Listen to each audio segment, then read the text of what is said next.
Hello, Grapperinos, and welcome to another exciting episode of Probably Next Week on Smackdown. I'm Bryon, and I'm once again joined by a man who is so surprised that Seth Rollins is now kicked out of the division, although it's probably because he's actually injured. Mike, say hello, Mike. So I know people that watch this show don't watch other sports, but the NFL season has been kind of nuts. All the top teams have kind of come out of nowhere. And why does this relate to SmackDown? Well, I also have no fucking idea what the WWE is going to do or is doing. It seems like everything is random. Like we have Stephanie winning the Crown Jewel Championship. We have Seth getting injured. Apparently, the Tongas are now the insane Tonga Yeah, posse and are feuding with the insane Wyatt Tonga Punk. Sicks. I don't know what's going on anymore, Brian. I don't. Up It's is I down. really had a difficult time trying to book this episode of SmackDown because I legitimately had no idea what was going to happen. I, I I, mean, I with think, Shinsuke Nakamura returning and then getting yeah. ambushed by the fucking Tonga. MFTs. Like, who would have thought that was gonna happen? I, What the fuck? I And think, then you had Zelina Vega. I mean, I didn't know Zelina Vega was actually Aleister Black's wife in real life, but then you had Zelina Vega interfering on behalf of Aleister Black in his match. yeah. What the fuck? I Road Dogg must be on some meds, man. That's all I gotta say. He probably went to synaptic shock and was told all about these people that still belong in the WWE, and he's like, "Oh shit, I have to book them." And that's how we got the SmackDown that we got last week. What can I say? It's kind of random. Now, as you all know, we go into this booking the next episode of SmackDown. All right, we book them according to these rules. All right, and then we tell you our bookings, and then we watch the next episode, and then we score our predictions and bookings based on this one. So, as Mike said, it was random as hell, and as a result, I think our scores didn't take a big hit. I think mine got a bigger, well, it took a bigger hit than yours did. That's for sure. But let's discuss the points. I got half of what you got, I think. And it was just purely down to the predictions. I got Sammy winning the US Championship Open Challenge. I got the Wyatt Six winning their match against, I think, the Street Profits, yeah. And Tiffany and Steph won. Although all of these are kind of predictable because it's the go home show for Crown Jewel, so it's obviously gonna be apparent that you know Tiffany and Steph would win and all that jazz. But other than that, man, this is a random ass show. As we said in the beginning, what do you got to say about the 6 points, Mike? I got most of my points from the Cody Rhodes promo and predicting the winners of the tag team and the two tag team matches. Um, and that's about it. Yeah, like I said, it was a very random episode of SmackDown, and yeah, it's gonna get more difficult from here on out because we don't know what the fuck they're gonna do. So We'll see. We'll see if we can line up with Road Dogg Psyche here. Let's take a look at what's announced. We got Drew McIntyre versus Jacob Fatu, and I think that's it. Without further ado, let's book this thing. Get to my version of the show as Cody Rhodes walks to the ring. He talks about his loss to Seth Rollins at Crown Jewel. He says that Seth may have won the battle, but he did not win the war. You saw Monday Night Raw. You saw what happened at the end there. He says that the vision now turned on him. Meanwhile, Cody Rhodes still has his friends. He's got Randy Orton by his side. He's got CM Punk, who is still loyal to him, I guess. Like they're friendly friendies. So he got friends. Seth Rollins got no friends anymore. Even if Seth has the Crown Jewel Championship, Cody is still the undisputed WWE Championship, which, by the way, kind of makes the Crown Jewel Championship seem irrelevant when you call your top title on SmackDown the undisputed WWE Championship. Yeah, it's that old George Carlin. I don't know if it's George Carlin, but I think it's George Carlin where he goes, why do they call it the undisputed championship? Then what's all the fighting about? Yeah. They need to get that title off. Just call it the WWE Championship. That's it. That's what it needs. But anyway, that's further away from the point. So he's undisputed WWE Championship, which means he is still the top dog. Seth Rollins is not. He won the battle. He did not win the war. He is then ambushed by Aleister Black from the back.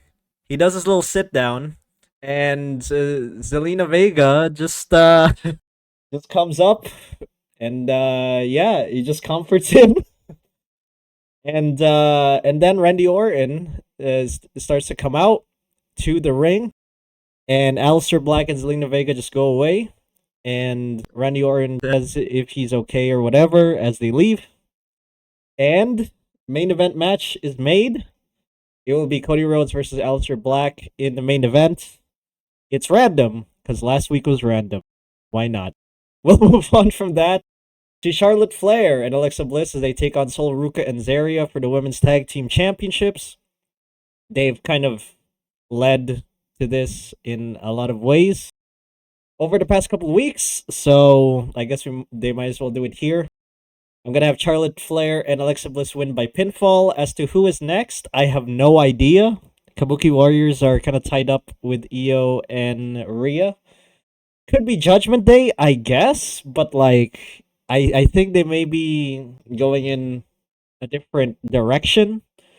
I don't know. There's only a few women's tag teams that you can sort of give the sort of opportunity to. And then there's a lot of people in NXT, obviously, who would like to take it off of Charlotte and Alexa. But I'm going to have Charlotte and Alexa win here by pinfall. And Sol Ruca and Zaria can go back to NXT, I guess. We're going to move on from that to Drew McIntyre and Jacob Fatu. This one, I am not going to have a decisive winner here, because I'm going to have it end in a DQ. When Drew hits Jacob Fatu with a chair, I think they are going to lengthen this feud. And they are going to lengthen it until at least Saturday night's main event. Both men will brawl after the match, and this will lead to Drew McIntyre versus Jacob Fatu in, you guessed it, a street fight at Saturday night's main event. So, yeah, that's what I have for that. That will decide who gets to, I guess, go further between the two men.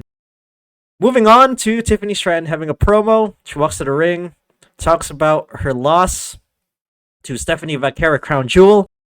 Kind of a disappointment, but you know what? She is still the WWE Women's Championship. That is not undisputed, by the way. And she is then interrupted by Jade Cargill, who tells her that she is the next challenger for Tiffany's championship, and that this time, it won't be Tiffy time. It'll be Jade time. This will lead to Tiffany versus Jade. I'm not going to have a brawl. They're both baby faces. I think for this feud to work, I think Tiffany Stratton needs to lean into the heel part of her character. She needs to be a heel for this feud. Otherwise, she's going to be a blonde, baby face, kind of bland woman going into this feud.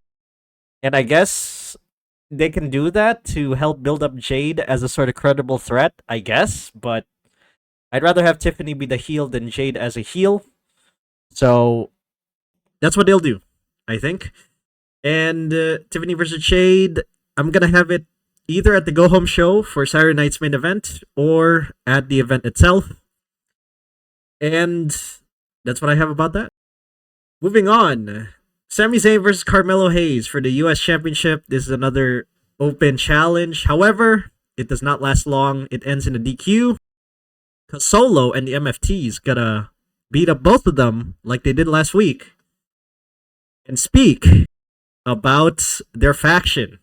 Solo talks about how the MFTs are powerful, how they're loyal to him, how great of a faction the MFTs are. They're gunning for all the titles in WWE, at least in the Smackdown side of things. No one will stop Solo and the MFTs as a result, because now there's a missing piece of the faction. As you can see, all of the people in the MFT side, they're all men. And I think Solo says that the oncoming threat may be the Wyatt Sicks. And so, I have decided that the fifth member, the missing piece of the faction, is a woman. And he then reveals the fifth member as Nia Jax. Nia Jax enters the ring, talks about how joining the MFTs strengthens her cause, how she can help solidify the faction's power over the SmackDown roster because she is indeed powerful. And they are then interrupted by the Wyatt Sicks, who try to beat up all members, but the MFTs are on top because now they have Nia Jax on their side. They got a woman to counter Nikki Cross and her gang of misfits. The Wargames match this year is not gonna be division or centered around division. I think the Wargames match this year is going to be the MFTs plus Nia Jax as they take on the Wyatt Sicks in a 5v5 kind of scenario. And as for the women's Wargames match, I don't know. Just leave it up to them. They're probably going to toss a couple random women. Take on other random woman. There you go. 5 baby faces, 5 heels. Put a random match together. There you go. But I think the other Wargames match is probably going to be more around the MFTs going up against the Wyatt Sicks. And yeah, Nia Jax is the fifth member, I think. Random. Moving on to the main event. Cody Rhodes versus Aleister Black. I'm going to have Aleister Black win by pinfall because of a failed distraction from Randy Orton. Randy Orton tries to go to the ring, try to help Cody. Ends up helping Aleister Black. Aleister Black, maybe he can roll up Cody or does a little black mass on him after the failed distraction. And Aleister Black wins. He tries to leave. Orton tries to RKO Aleister and does. However, after the sort of SmackDown credits, kind of show up, produced by whatever, he also RKOs Cody Rhodes and leaves the ring. Now, this will probably lead to Cody Rhodes going up against either Aleister Black or Randy Orton. They can decide who the number one contender is, and they can do that at Saturday night's main event. Then, after that, at Survivor Series, we can build up to maybe Cody Rhodes versus Randy Orton. I think that's the bigger sort of feud they'd rather have for Wargames in San Diego. Survivor Series, I think that's a bigger match. They could probably just exhaust Aleister Black and get that feud, or someone else, I guess, at Saturday night's main event. But yeah, that's the show. Questions? So here's my question about Nia Jax being an MFTs. Yeah. It seems kind of weird that she'd go from being a main event heel to a effectively mid-card woman member of a faction that is only brought in to deal with a lower mid-carder in Nikki Cross. I mean, I know there's no other female Tongans unless there's I don't know, Tammy Tonga out there that we can pull from or something. Watch that be her name, though. Tammy Tonga. Holy. I don't know, but sure, why not? I don't know. I don't know anything anymore. I picked Nia Jax exactly for that reason. Her connection to The Rock, Solo's connection to The Rock. I think it makes sense. They're both Samoans, so why not? I mean, what could the other member be? Like, I guess if they want to make the MFTs an all male group, then like, who could they bring? Do we need to go back to the Rock's PowerPoint presentation to find out who the next member is? Like, I have no idea. Um, there really is no one else you can make into that, in my opinion. So I guess Nia Jax does make the most sense if you're going to go that route, and I wouldn't be surprised if that happens. Yeah. But I don't think they're going to put a woman in the there, because if it's War Games, it's going to be the four guys versus four guys. So Well, I think. Well, I think it's a 5-on-5, so I don't know who is gonna go up with the Wyatt Sicks. Oh, I guess Uncle Howdy. But yes, yeah, if they're gonna go all men's, I have no idea who the fifth member will be. I don't know. We may have to check Rock's PowerPoint again, figure out who it is.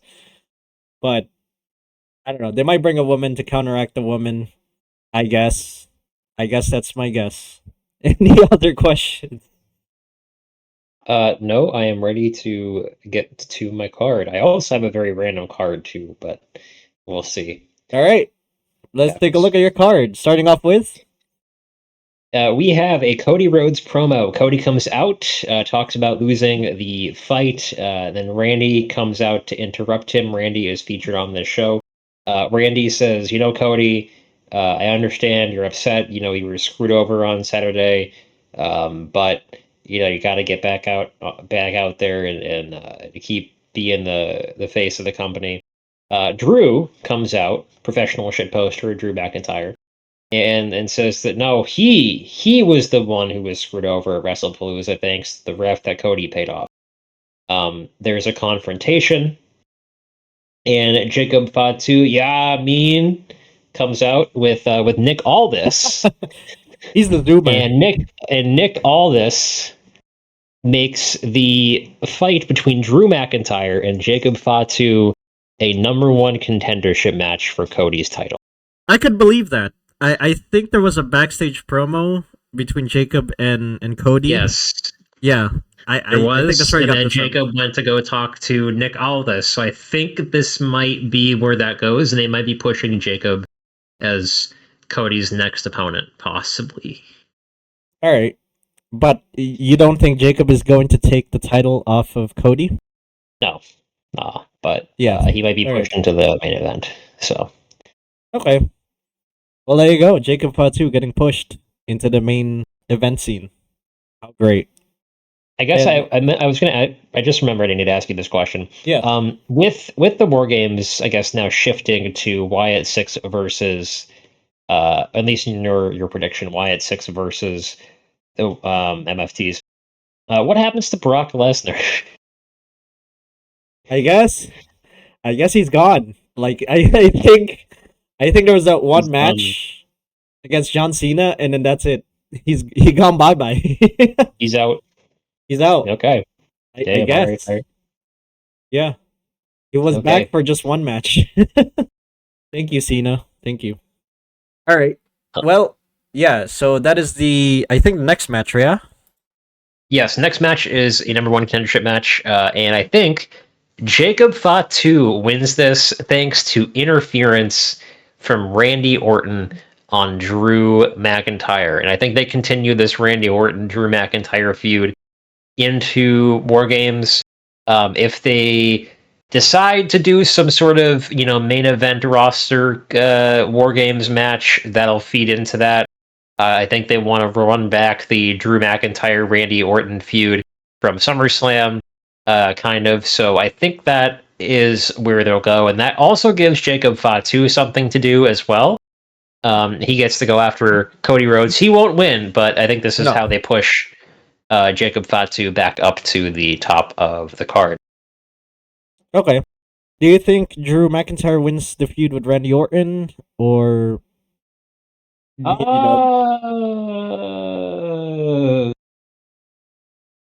Will Randy Orton put over someone else? Wow. That is a tough one. I think I Yeah, I think so. I mean, Drew, he needs to get the belt eventually, and it seems like they keep throwing things in his way. So uh, I think that Drew might actually end up winning this feud I think, against Randy Orton. yeah, I think they're putting Drew in a holding pattern. You know, they're Yes. just gonna hold him Yep. until maybe Cody versus Randy is over, and then maybe they can slot in Drew. But yeah, the main event scene is on SmackDown is kind of crowded, so they kind of have to get Drew at least a little bit of a distance first before moving on. So whoever wins between Drew and Randy goes after Cody after Jacob Fatu is next. Is that what Yes. you're Yeah, I planning? think yeah, that's my plan. That's what I think is going to All happen. right. Is that ends up being whoever goes after Cody next? Yeah. Okay. Makes sense to me. Yes. Makes more sense than what I have. Moving on to We have a Tiffany Stratton promo. Tiffany is interrupted in the middle of her promo by Jade Cargill, and basically Jade is declaring herself as the number one contender for Tiffany's title, and I think this leads to them confronting at Saturday night's main event, where I think Jade probably finally takes it from Tiffany. I mean, no offense, but she's gotten kind of stale, yeah. and they need to get it off of her sooner rather than later. I think it's because they pinned her as a babyface. Like she's not. She's kind of a bland babyface if you think about it, and she doesn't. You're not giving her a lot of opportunities to sort of, I guess, diversify the babyface sort of side of Tiffany. So either turn her heel into the upcoming maybe feud with Jade Cargill, or take the title off of her and she remains as babyface. But I think turning her heel is a better solution at this point. Okay, so you think Jade Cargill will win? Who do you think will be her first challenger then? Maybe Nia Jax, Oh God. maybe a returning Bianca Belair.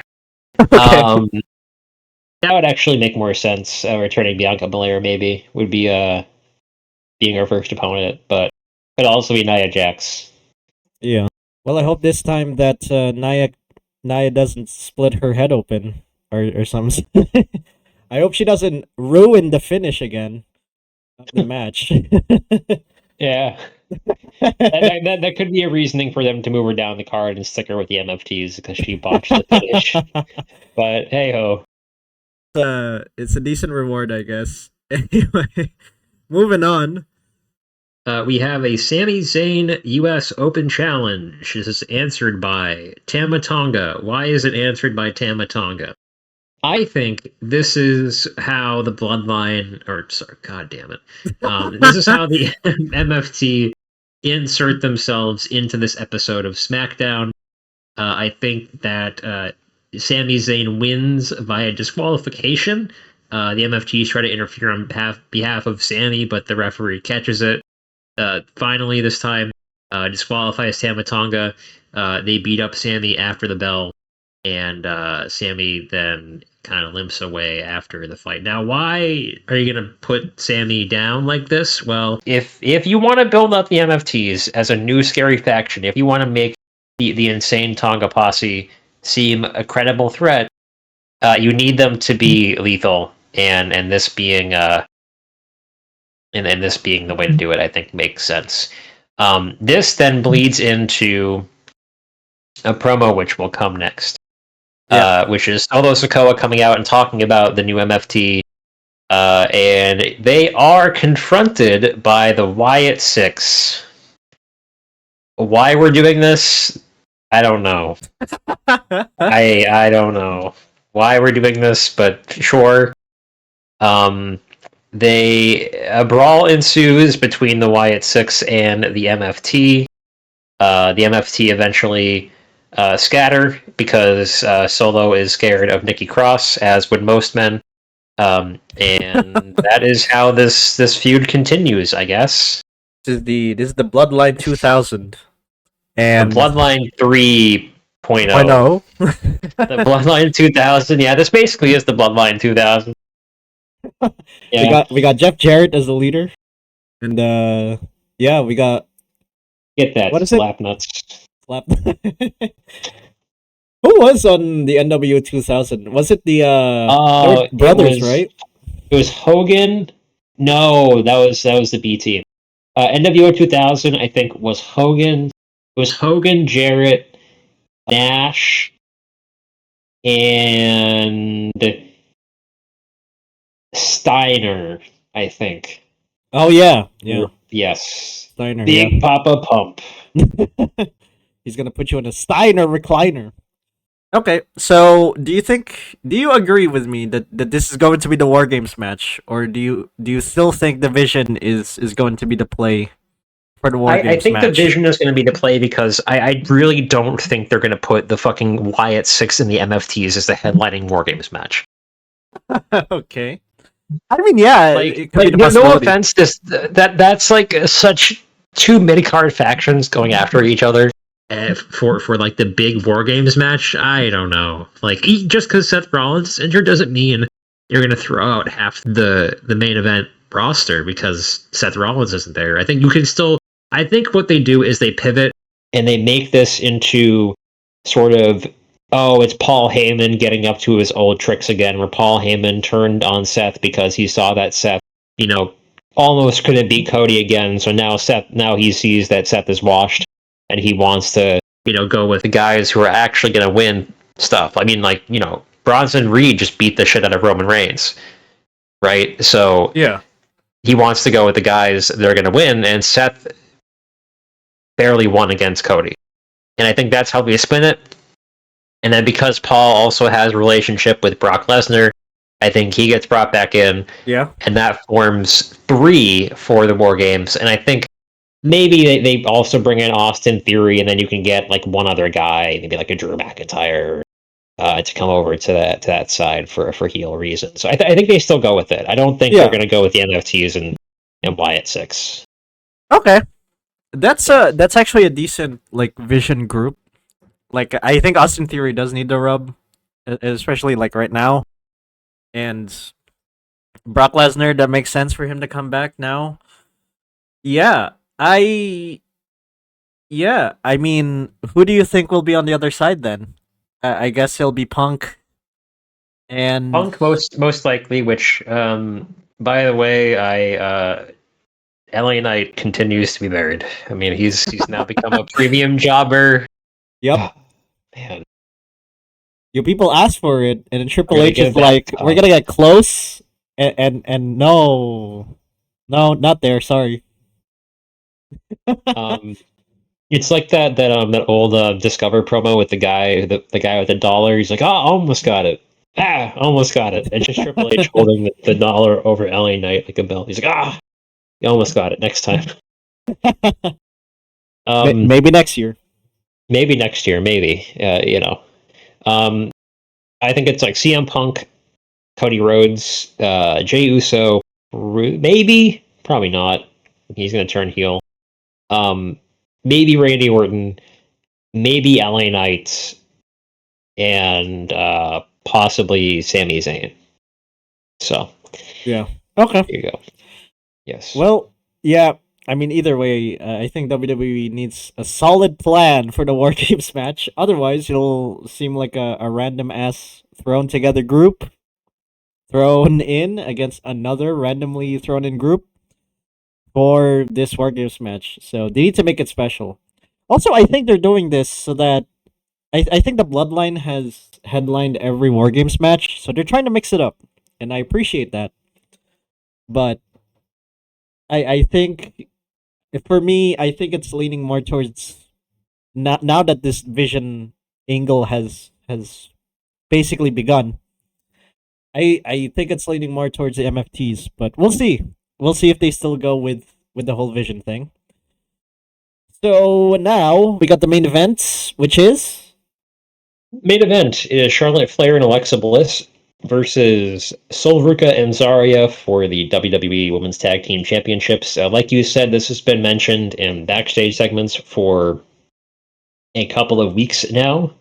And yeah, I think this is the main event. I think they finally get their shot, and they lose,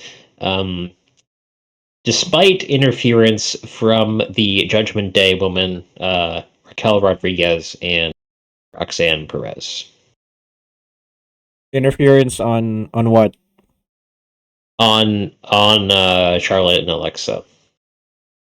Really? Yes, yeah. I think they interfere on them, but they still win despite interference, probably because Solrica and Zarya are face and they help out. So who knows? But I think this is going to push them into the main roster because Lord knows we need another women's tag team. I think we have 3 total. So yeah, I must have short-term memory loss because I don't remember Charlotte and Alexa interfering or not interfering, interacting with the Judgment Day. I kind of don't remember. They took the titles off of the Judgment Day. Oh, right. Okay. I don't know, man. I get Bryon, there's 3 women's tag teams in the whole company. Listen, man. This whole situation with the tag team titles for the women, I don't know, man. It's floating around 3 brands, man. It's hard to keep track. All right, man. Okay. So who do you think is the next challenger? I'm assuming Judgment Day, right? And you're gonna have this at Saturday night's main event. Maybe this goes to Wargames, possibly. Yeah, I think I might go to Wargames. They need to defend their titles. They haven't defended them all that much. So I think it goes to Wargames with Judgment Day. All right. Okay. Makes sense. I don't know. With that, let's see if we match Road Dogg's, I don't know, psyche as we head into Friday here. God, what random episode of Smackdown will we have this Friday? We shall see. Till then, I suppose, thank you for ordering a blue cheese pizza called probably next week on Smackdown from Grapperinos. And remember, if you're down for some fresh, oven-baked, crispy wrestling content, stop on by Grapperinos and order yourself some content you can grapple with. See you next time, Grapperinos.